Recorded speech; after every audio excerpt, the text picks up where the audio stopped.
What is going on, guys? Welcome back to the channel. Today we're going to be diving into the home arcade space with the Evercade Alpha. Now, this is a bartop arcade console designed with the retro enthusiast in mind.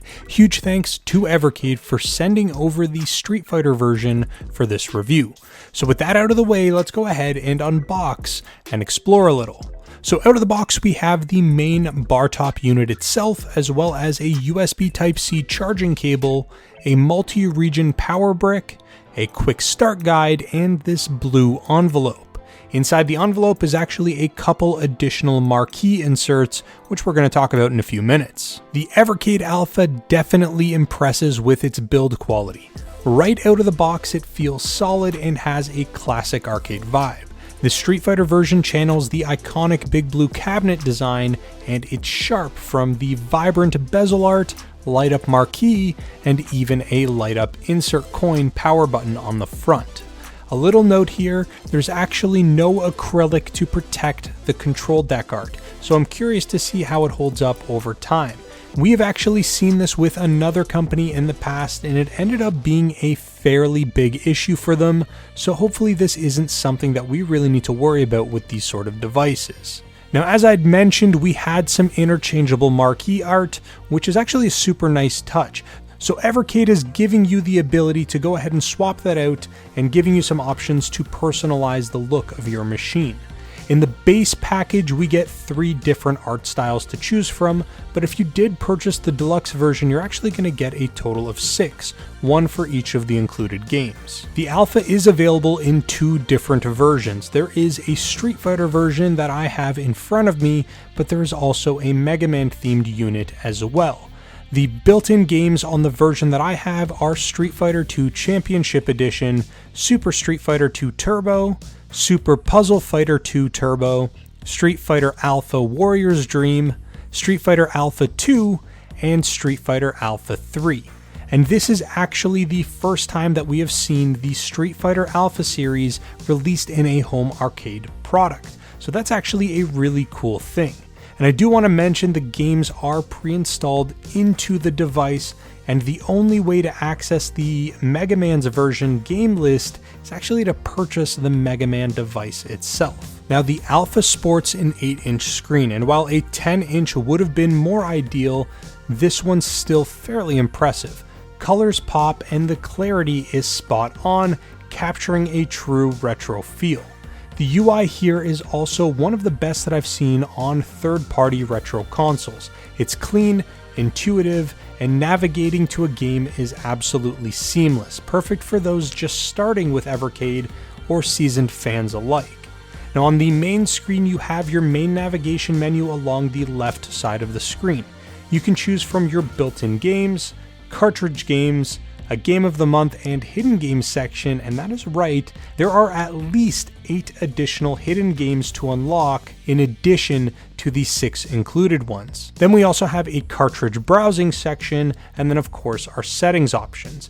And within the settings menu, there are actually many ways to customize your machine.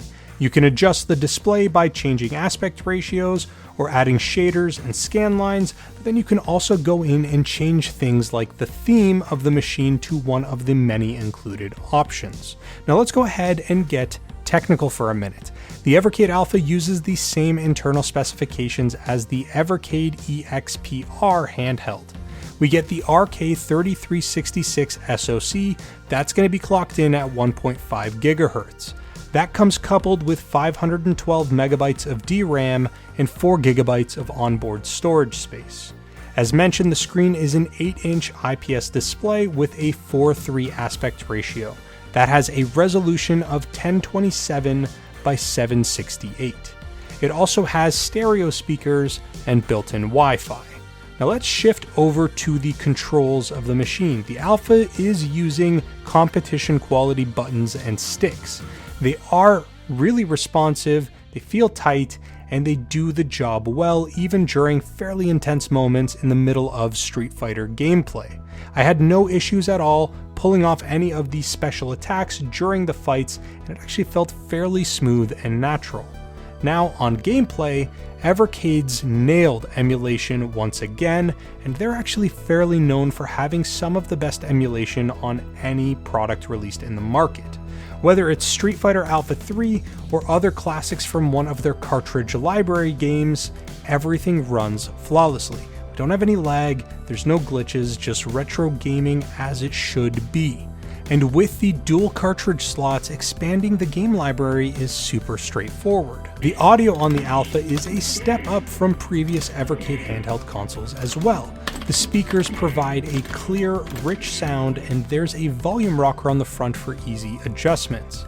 I would have liked an on-screen volume indicator to see the levels while adjusting, but overall it's still fairly solid. And if you're looking for silent play, there is a headphone jack, which is always a nice touch to have. Now, while multiplayer is possible on the device, I'll be honest, playing shoulder to shoulder on this screen is definitely not ideal. Evercade has added 2 USB ports for controllers, so you can connect 2 controllers and play that way if you really want to, but there is no HDMI out for TV play, which really limits multiplayer options at home. Online, the Alpha connects easily for firmware updates, but currently there is no online multiplayer support, and I would have loved to see a P2P option for games, but maybe that's something that Evercade could explore in the future. Now, in terms of pricing, this device was available at a pre-order price of $229.99 USD, which is about $30 off of the regular price of about $250. And although Evercade did deliver what is really a high quality device, I think the pricing is going to be a limiting factor for many people. Although this is a better device, there is some competition in the market for a lower price point, and I'm curious to see how well this device does against those products at its current prices, or if Evercade is going to need to react to the market a little on this one. So let's go ahead and break down the pros and cons of the Evercade Alpha.